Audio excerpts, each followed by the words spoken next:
মতো মালিকের জিকির করতে বড় কষ্ট হয়। আল্লাহ তুমি কি পারো না বেলালের বুকের পাথরটাকে তুলার মতো নরম বানায় দিতে?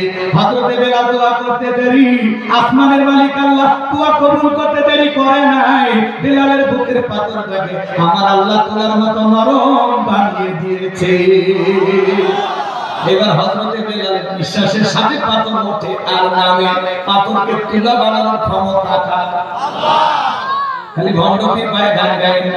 আমার বাবার এসে ননি গো লোহারে বা নাই যে কাঁচা সোনা। ভণ্ডপীর কথা জানো? আপনার বাবার ক্ষমতা আছে, আমাকে শোনাবেন না? কষ্ট হচ্ছে না? এগুলো বিশ্বাস করছেন। সামনে যায় যদি সময় হয় বলবে, কষ্ট হয় কোনো ভণ্ডপীরের কাছে যাবে না। আমার বাবা পড়াশোনা, বাবা কোনদিন পড়াশোনা কে পড়াশোনা? আল্লাহ করতেছে নবীর কথা বলে। নবীর আমি গান গান বাপের গান। আপনি ওই গানটা পাল্টে না, আমার নবীর চেননি গো লোহারে বানাইতে কাঁচা সোনা। আমার রাসূল পরশ মনি গো লোহারে বানাইছে কাঁচা সোনা। জোরে বল মারহাবা। আমার ভাইরা কষ্ট মনের মধ্যে নেবেন না। হযরতে বেলালের উপর নির্যাতন যখন চলতেছে, বিশ্বনবীর কান পর্যন্ত যখন খবরটা পৌঁছে গেল, আমার নবী ডেকে বলে, বকর বেলাল নির্যাতন জুলুমের কথা আমার সহ্য হয় না, যাও যাও তুমি আমার বেলালের জন্য একটা কিছু করো। হযরত আবু বকর সিদ্দিক রাদিয়াল্লাহু তাআলা কয়েক ঘন্টা বেশি দিয়া গোলামীর জীবন থেকে হযরত বেলালকে আযাদ করলেন, মুক্ত করলেন। বলুন আল্লাহু আকবার। আমার ভাইরা গভীর মনোযোগ দিয়ে কথাগুলো শুনে যান বাজান। নবীজির যখন মন খারাপ, নবীকে সান্ত্বনা দেওয়ার দায়িত্ব কার? আল্লাহ। একে তো সন্তান হারানোর ব্যথা, কাফেরদের সমালোচনা, সাহাবায়ে কেরামদের উপর নির্যাতন হলো, এইজন্য নবীজির মনটা ভীষণ খারাপ, চোখের কোণায় পানি। আর নবীর যখন মন খারাপ, নবীকে সান্ত্বনা দেন তিনি কে? আল্লাহ। আমার আল্লাহ ডেকে বলেন, জিবরাইল আমার বন্ধুর মা নাই, বাবা নাই, আমি ছাড়া আমার বন্ধুর কেউ নাই রে জিবরাইল। আর করিস না দেরি, লাহুল মাহফুজ থেকে সূরা কাউসার নিয়ে যায় আমার বন্ধুর উপরে নাযিল কর তাড়াতাড়ি। আল্লাহু আকবার। আমার নবী ডেকে বলেন, আমার মনটা কেন খারাপ তোমরা জানো? কি তোমার মুস্কি হাসি দেওয়ার কারণ হলো এই মাত্র আসমান থেকে জিবরাইল এসে আমার উপরে সূরা কাউসার নাযিল করলো। বলুন আল্লাহু আকবার। বিশ্বনবী তখন সাহাবায়ে কেরামদের সামনে তেলাওয়াত করে শুনিয়ে দিলেন। জবান ছেড়ে সবাই একটু মুহাব্বতে তেলাওয়াত করুন। ইন্না আ'তাইনাকাল কাউসার ফাসাল্লি রাব্বিকা ওয়ানহার ইন্না শানিয়াকা হুয়াল আবতার। আল্লাহু আকবার। আল্লাহ রাব্বুল আলামিন জানিয়ে দিলেন, ইন্না আ'তাইনাকাল কাউসার, অবশ্যই আমি আল্লাহ পাক আপনাকে হাউজে কাউসার দান করেছি। সুবহানাল্লাহ। ইন্না আ'তাইনাকাল কাউসার, নিশ্চয়ই আমি আল্লাহ পাক আপনাকে হাউজে কাউসার দান করেছি। আমার ভাই, পৃথিবীর অন্য কোন পয়গম্বরকে আল্লাহ পাক হাউজে কাউসার দান করেন না। আপনার আমার নবীকে আল্লাহ পাক হাউজে কাউসার দান করেছেন। এই হাউজে কাউসারের পানি মধুর চাইতে মিষ্টি, দুধের মতো সাদা, পানি চাইতে ক্লিয়ার। ওই কঠিন কিয়ামতের ময়দানে যেদিন বিচার দিবস কায়েম হয়ে যাবে, বিচার দিবসের একদিন হবে 50,000 বছরের সমান। যেদিন মানুষের জিহ্বা ঝুলে আসবে কুকুরের মতো নাভি পর্যন্ত, সেদিন জমিন হবে তামার জমিন, সূর্য সহাত মাথার উপরে চলে আসবে, পাহাড় পর্বত নদীরা খালবি, বিল্ডিং আমরা যা দেখতেছেন কোনো কিছু থাকবে না। কুল্লু মান আলাইহা ফান। আল্লাহ তাআলা পৃথিবীতে যা কিছু দেখতেছেন সব কিছু আল্লাহ তাআলা ধ্বংস করে দেবেন ওই কঠিন কিয়ামতের ময়দানে। যেদিন মা তার সন্তানের পরিচয় দিবে না, স্বামী স্ত্রী পরিচয় দিবে না, ভাই ভাইয়ের পরিচয় দিবে না, যেদিন আল্লাহর আরশের ছায়া ছাড়া আর কোনো ছায়া থাকবে না, ওই ছায়ার ভিতরে আল্লাহ পাক 7 শ্রেণীর মানুষকে ছায়া দান করবে। ওই 7 শ্রেণীর মানুষ বড় ভাগ্যবান, যারা সেখানে বৈশা কিয়ামতের ফাইনাল খেলা উপভোগ করবেন। বলুন আল্লাহু আকবার। আমার ভাইরা, সেই দিন বিশ্বনবী হাউজে কাউসার পেয়ালা নিয়ে দাঁড়িয়ে ভাগাবেন, মানুষ দলে দলে বিশ্বনবীর কাছে যাবেন, হাউজে কাউসারের পেয়ালা পানি করার জন্য। হযরত আবু বকর পেয়ালাগুলো ভরায়া দিবেন, মাঝখানে দাঁড়িয়ে থাকবেন হযরত ওমর বিশ্বনবীর হাতে দেবেন, আর নবীজি তার আদরের উম্মতদেরকে খুঁজে খুঁজে হাউজে কাউসারের পানি পান করাবে। রাসূলের হাতে এক পেয়ালা হাউজে কাউসারের পানি পান করলে জান্নাতে ঢোকা পর্যন্ত তার তৃষ্ণা মিটে যাবে। বলুন সুবহানাল্লাহ। এইবার মানুষ দলে দলে রাসূলের কাছে যাবে, কিছু মানুষের চোখের সামনে আল্লাহ তাআলা পর্দার আবরণ তৈরি করে দেবে।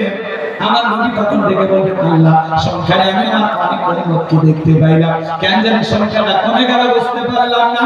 আমার আল্লাহ রাব্বুল আলামিন ডেকে বলবেন, বন্ধু গো, আপনি তো পাইকারি ধরে সবাইকে আজকে হাউজে কাউসারের পানি পান করাইতে পারবেন না। এই দুনিয়ার জীবনে দুইটা অপরাধ করেছিল যারা, আজকে হাউজে কাউসারের পানি পাবে না তারা। যারা দরকার নেই, কষ্ট হয়। শুনেন বিশ্বনবী হাউজে কাউসারের পেয়ালা নিয়ে দাঁড়িয়ে আছে, রাসূলের হাতে কিয়ামতের ময়দানে কারা কারা হাউজে কাউসারের পেয়ালার পানি পান করতে চান? হাত তুলে আল্লাহকে একটু দেখান তো দেখি। হাত তুলে আল্লাহ রাসূলের হাতে আমাদের সবাইকে এক পেয়ালা করে হাউজে কাউসারের পানি পান করার তৌফিক দান করুন। একটু জোরে বলেন আমিন। আরেকবার জোরে বলেন আমিন। পানি চাইলেন আর পাইলেন অতি সহজ। আমি আপনাদের এলাকায় আসলাম, একটা ছেলের হাতে কিছু চকলেট দিয়ে বললাম, বাবা আমার এক বোতল পানি এনে দেন একটু উজু করব। ওই ছেলেটা চকলেট পেয়ে মারছে, দৌড় মেরে মাঝখানে আসা খেয়ে পড়ে গেছে, হাঁটুটা ছিলে গেছে, রক্ত বের হয়েছে। চকলেট থাকার খুশি কারণ মুখে দেয় বদনা নিয়ে পানি ভরে আমার সামনে আসে। আমি তখন বললাম, বাবা এই পানিটা দিলে তোমার কষ্ট হয়েছে, মাছ পানি পড়ে গেছে, আসার খাইছে, ব্যথা পাইছে, রক্ত মনে পড়েছে। ছোট্ট বাচ্চাটা ধমক দিয়ে বলে, হুজুর আমি এরকম কত পড়ে যাই, আমার কিছুই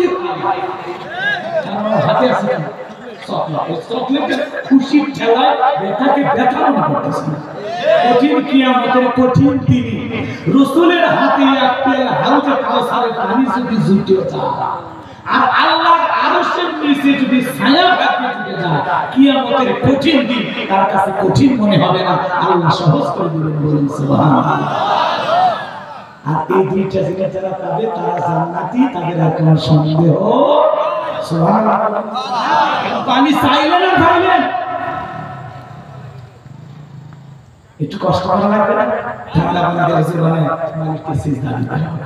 কথা কথা অনেক মসজিদে দেখবেন পুরাতন যারা মুসলিম, হঠাৎ করে কেউ যদি মসজিদে নামাজ ধরে, ওকে টিটকে মারে, সূর্যাস্ত কোন দিকে উঠছে, বাদশাহ মসজিদে আসে, নামাজ কয়দিন পরে, 2 দিন পরে ছেড়ে দেয়, এরকম ঠাট্টা বিদ্রুপ করে সমালোচনা করে, কথা বলে না কেন? হঠাৎ করে একজন মসজিদে ঢুকছে, তার বলে বাপ রে বাপ, নামাজ পড়বে না, আবার 2 দিন পরে ভাগে যাবে, ও 2 দিন পড়বে না 7 দিন পড়বে, সেই হিসাবে চাচা দেওয়া হবে। হ্যাঁ, চাচা কি দাওয়াতে তো 5-10 জনকে মসজিদে আনতে পারেন না, কেউ একজন হঠাৎ করে আসছে, তার নিয়ে কেন সমালোচনা? দেইকার অন্তর থেকে দোয়া করেন, ভাই তুমি যে হঠাৎ করে নামাজ ধরছো, দিকে দিলটা ভরে গেছে, আল্লাহর কাছে দোয়া করি, আল্লাহ যেন মৃত্যু পর্যন্ত তোমাকে সিজদা দেওয়ার তৌফিক দান করেন। আপনি দোয়া না করে উল্টো সমালোচনা করেন। হ্যাঁ, 2 দিনের মুসল্লি সাজিয়েছে, ও 2 দিন পরে 7 দিন পরে হবে। কথা বলা যুবক বয়সে দাড়ি রাখলে সমালোচনা করে, এই বয়সে বুড়ের ভাব ধরলে, যুবক বয়সে দাড়ি রাখে বউ নিয়ে ঘুরতে গেছে, বউ থেকে বলে ভাবি আসসালামু আলাইকুম, সাথে সাথে খবর কি? বউ এসে বাড়ি করে, তোমার সাথে বাইরে যাওয়া যায় না, আমার ডাকে ভাবি, তোমার ডাকে চাচা। যেই বউ রাসূলের সুন্নতে দাড়িকে মহব্বত করে না, সেই বউ আপনাকে 100% ভালোবাসা দিতে পারে না। এই পাগলিরা তো বোঝে না দাড়ির ভিতরে কি আছে। কথা বলা, কথা বলা। দাড়িওয়ালা পুরুষ পাইছেন, আপনার ভাগ্য খুলছে, কারণ দাড়িটাকে সবকিছু করা যায়। কথা কথা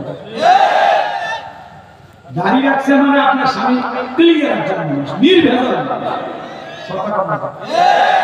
দাড়ি রাখে কেউ সিনেমা দেখতে যায়, দাড়ি রাখে কেউ দাড়ি রাখে কেউ যাত্রা দেখতে যায়, ভালো ভালো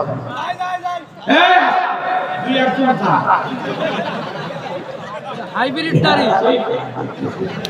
হাইব্রিড দাড়ি রাগ করতেছেন আপনারা দাঁড়িয়ে রাখবেন আমরা নবীজিকে মহব্বত করে দাঁড়িয়ে আছি টুপি খুললাম ঝুমকা খুললাম কিন্তু এটা এমন একটা সুন্নাত খোলাদা সুফি এটা হলো পুরুষের সুন্নাত কথা ঠিক কি না তুমি যে পুরুষ দেখে বোঝা যাবে দাঁড়িয়ে আর 70-80 বছর বয়স হয়ে গেছে কিছু মুরব্বী একেবারে সেলুনে যায় প্লাসদের টাইম নিয়ে সামরাতে চলে গেছে প্লাসদের টাইম নিয়ে ক্লিন কথা দাঁড়িয়ে রাখবেন নবীজিকে মহব্বত করে দাঁড়িয়ে রাখবেন পারবেন ইনশাআল্লাহ আমি আমার বউকে একবার মার্কেটে গেছি আমাকে দেখে দোকানদার বলতেছে হুজুর আপনার মেয়ে কি নিতে পারেন আমি নিয়ে না রে এটা আমার বাড়ির প্রধানমন্ত্রী হ্যাঁ পাশে দেশে আগুন কথা ঠিক কিনা দাঁড়িয়ে থেকে মানুষ মনে করে অনেক রাগ করতেছেন মনে হয় হে বাবাজিরা হাউজে কাউসারে পানি পান করতে গেলে কাজ করতে হবে দুইটি জোরে বলেন কয়টি আল্লাহ যাদেরকে হাত দিয়েছে তুমি আঙ্গুল তুলে বলে তো কাজ করতে হবে কয়টি আর জোরে আল্লাহ পাক সেটা 2 নম্বর আয়াতে জানিয়ে দিলেন জবান থেকে সবাই তেলাওয়াত করুন ফাসাল্লি রাব্বিকা ওয়ানহার ফাসাল্লি রাব্বিকা ওয়ানহার এক নাম্বার হলো রবের উদ্দেশ্যে সালাত আদায় করা লাগবে ফাসাল্লি রাব্বিকা রবের উদ্দেশ্যে সালাত নামাজ হবে কার জন্য জোরে বলেন কার জন্য দুনিয়ার কাউকে দেখানোর জন্য নয় নামাজ হবে একমাত্র রবের জন্য জোরে বলেন কার জন্য আল্লাহ রাব্বুল আলামিন বলেন ইন্না সালাতি ওয়া নুসুকি ওয়া মাহইয়ায়া ওয়া মামাতি লিল্লাহি রাব্বিল আলামিন সূরা আর-নাম আয়াত নাম্বার 162 আল্লাহ তাআলা জানিয়ে দিলেন নবীজি আপনি বলুন আমার নামাজ আমার কুরবানি আমার জীবন আমার মরণ লিল্লাহি রাব্বিল আলামিন আসমান জমিনের প্রতিপালকের জন্য তাহলে মুমিন জীবনের সব ইবাদত হবে একমাত্র আল্লাহকে রাজি খুশি করার জন্য কথা বলেন ঠিক কি না ফাসাল্লি রাব্বিকা রবের উদ্দেশ্যে সালাত লোক দেখানোর জন্য নয় নামাজ কার জন্য হঠাৎ করে একটা মানুষ গ্রামে মরে গেছে মাইকে আওয়াজ হচ্ছে একে রাখা কোনো ব্যক্তি বেঁচে না ইন্না লিল্লাহি ওয়া ইন্না ইলাইহি রাজিউন তখন বলছে বলে পাঞ্জাবি ধুয়ে দিয়ে জ্বর করে জানাজা পড়ালো কথা না কিন্তু ফজর পড়েনি লোক মরে গেছে আস্তে জানাজা গেছে যারা দেখে ইমাম সাহেব জোহরের নামাজ আগে শুরু করছে আগে জানাজা শুরু করে না জোহর পড়ে হয় জোহর পড়ে হয় না যেহেতু বাদ জোহর ঘোষণা দিয়েছে এবার কাঁদতে হয় বলতেছে যেহেতু জানাজা করতে আসছে জোহর দাও পড়ে নেই আল্লাহু আকবার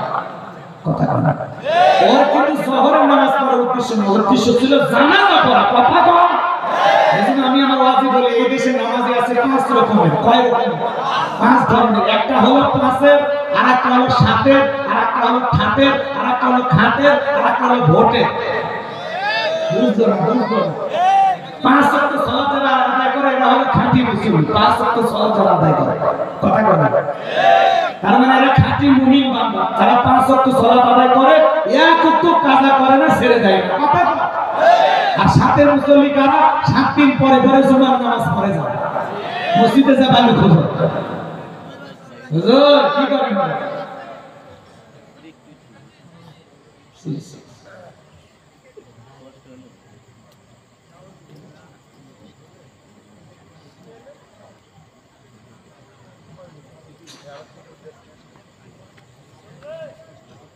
বিরক্ত হচ্ছেন আপনারা সিলিতে যা লেখছে 1 মিনিট লাগবে না মাঝি ভাই ভেঙে ফেলে দেবো আচ্ছা তাহলে কয়েক মিনিট ওয়াজ করেন নাকি বলেন পরে ভাই দুলাবা বসে বসে এইবার বসছে না ছেলেটা ভালো বলেন আল্লাহ কবুল করুন জোরে বলেন আল্লাহ